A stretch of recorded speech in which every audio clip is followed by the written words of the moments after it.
हैं। लेकिन इस उम्र में इंदौर का आदित्य एक बहुत बड़े मिशन में जुटा है।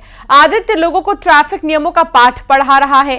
ये बता रहा है कि ट्रैफिक नियमों का पालन जरूर करें। और रेड लाइट पर अपने गाड़ी के इंजन को बंद कर दीजिए। मेरा सभी से निवेदन है कि आप सभी यातायात नियमों के पालन करें और सुरक्षित रहें। ट्रैफिक सिग्नल पर लोगों को यातायात नियमों की पाठ पढ़ा रहा 10 साल का आदित्य है ये। इंदौर के भंवरकुआं चौराहे पर किसी ट्रैफिक जवान की तरह आदित्य ड्यूटी करता नजर आया। इंडियन आर्मी की वर्दी, सिर पर भारतीय सेना लिखी हुई कैप और इंदौर ट्रैफिक पुलिस का जैकेट।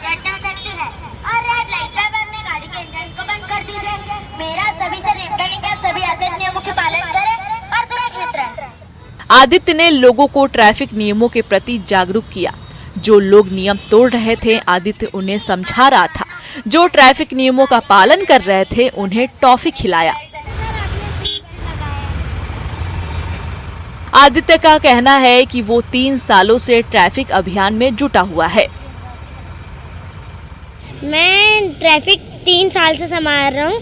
मेरी दीदी ना एक मिशन चलाती थी, मिशन नो स्मोकिंग, तो मेरे वो भी देश सेवा करती थी, देश की सेवा, तो मेरा भी मन हुआ कि देश की सेवा करनी है। मैं सबको संदेश देता हूँ कि आप यातायात नियमों के पालन करें और सुरक्षित रहें, ताकि आपका प्रियजन आपका मुस्कुराकर स्वागत कर सके, ना कि दुख भरे आंसुओं से।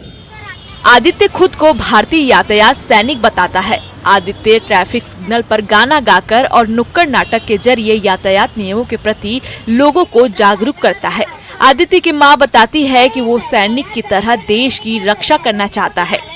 फिर उसको गाना गाना बहुत पसंद है, तो उसने कहा कि मैं ना लोगों को ना इस ट्रैफिक के लिए अवेयर करूंगा, इंदौर को ट्रैफिक में भी अवेयरनेस में भी नंबर 1 लाऊंगा।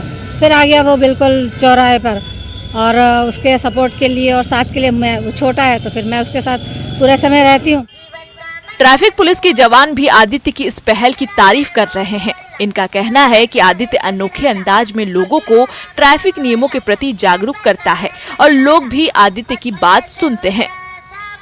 मधुर स्वर में ये जब बोलते हैं लोगों को, तो लोगों को भी स्टॉप लाइन के पीछे खड़ा होने पे मजबूर कर देते हैं। लोग प्रॉमिस करते हैं कि बिल्कुल हम हेलमेट पहनेंगे, तो कहीं ना कहीं हद तक जो यातायात जागरूकता का जो हम प्रयास कर रहे थे, उसमें आदित्य के आने से 4 चांद लग गए। आदित्य की इच्छा देश की रक्षा करने की है, आर्मी में जाने की है, लेकिन पहले आदित्य ट्रैफिक के दुश्मनों को यातायात नियमों का ज्ञान दे रहा है। आदित्य की ये पहल अद्भुत है।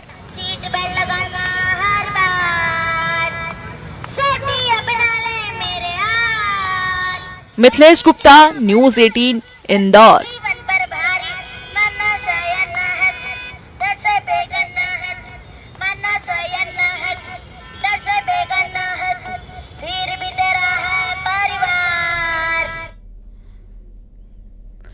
अमेरिकी कोर्ट ने मुंबई हमलों के गुनहगार तहव्वुर राणा को भारत प्रत्यार्पित करने का आदेश दिया है।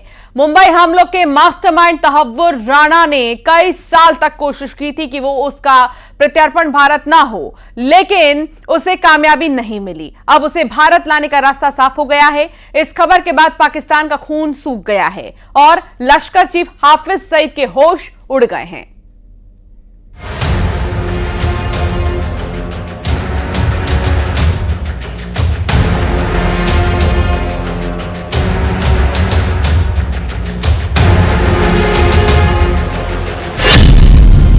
भारत लाया जाएगा 26/11 हमले का गुनहगार।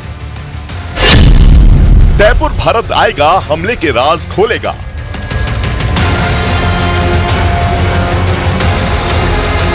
अमेरिका की जेल में बंद तैयपुर राणा के गुनाहों का पूरा हिसाब भारत में होने वाला है। मुंबई हमलों का साजिशकर्ता तैयपुर राणा के भारत लाए जाने का काउंटडाउन शुरू हो चुका है।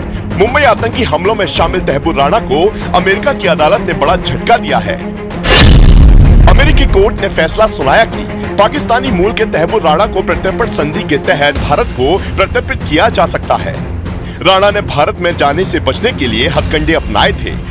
उसके काउंसिल ने दलील दी थी कि किसी व्यक्ति को एक अपराध के लिए 2 बार दंडित नहीं किए जाने के कानून के तहत राणा को अमेरिका की जेल में ही रखा जाना चाहिए, लेकिन इस बार तैयपुर की दलील काम नहीं आई। कोर्ट की तरफ से जारी किए गए प्रत्यर्पण ऑर्डर के मुताबिक 7 सितंबर 2009 को तहव्वुर राणा ने डेविड कोलमैन हेडली से कहा था कि मुंबई हमले में मारे जाने वाले 9 आतंकियों को पाकिस्तानी सेना का सबसे ऊंचा सम्मान निशाने हैदर दिया जाना चाहिए। उसने हेडली से ये भी कहा था कि मुंबई हमले की साजिश में मदद करने वाले एक साथी को बताए कि उसे टॉप क्लास का मेडल मिलना चाहिए।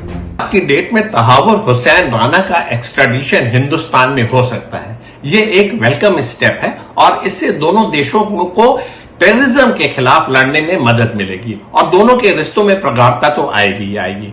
एक इंटरनेशनल टेररिज्म के अगेंस्ट ऐसा एक चार्टर बनना चाहिए जिससे कि इस तरीके का एक्स्ट्राडिशन सारे देशों के बीच में संभव हो सके। राणा के साथी हेडली को अक्टूबर 2009 में अमेरिकी अधिकारियों ने गिरफ्तार किया था और मुंबई हमलों में शामिल होने के लिए उसे 35 साल की सजा सुनाई गई थी। भारत और अमेरिका के बीच प्रत्यर्पण संधि में प्रावधान है कि अगर कोई व्यक्ति भारत में कोई अपराध करता है और अगर उसे अमेरिका की धरती पर पकड़ा जाता है तो भारत उसके प्रत्यर्पण की मांग कर सकता है। कई रिपोर्ट्स के मुताबिक हेडली ने अमेरिका से सौदा किया था कि वो उनके साथ पूरा सहयोग करेगा बशर्ते उसे भारत या पाकिस्तान प्रत्यर्पित नहीं किया जाए। राणा के खिलाफ अगस्त 2018 में भारत की नेशनल इन्वेस्टिगेशन एजेंसी के स्पेशल कोर्ट ने भी गिरफ्तार वारंट जारी किया था। राणा अपने बचपन के दोस्त डेविड कोलमैन हेडली के साथ मुंबई हमलों की साजिश में शामिल था। पाकिस्तान में 2006 से 2008 के बीच साजिश रची गई थी। इसके लिए राणा लश्कर के कैंप में भी गया था।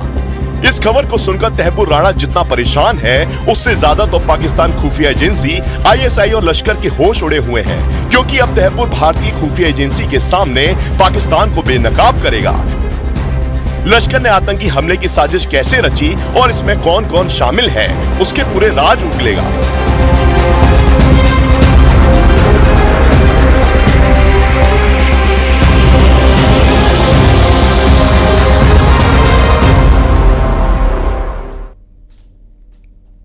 और इसी के साथ बुलेटिन में फिलहाल इतना ही। आप बने रहिए न्यूज़ 18 के साथ।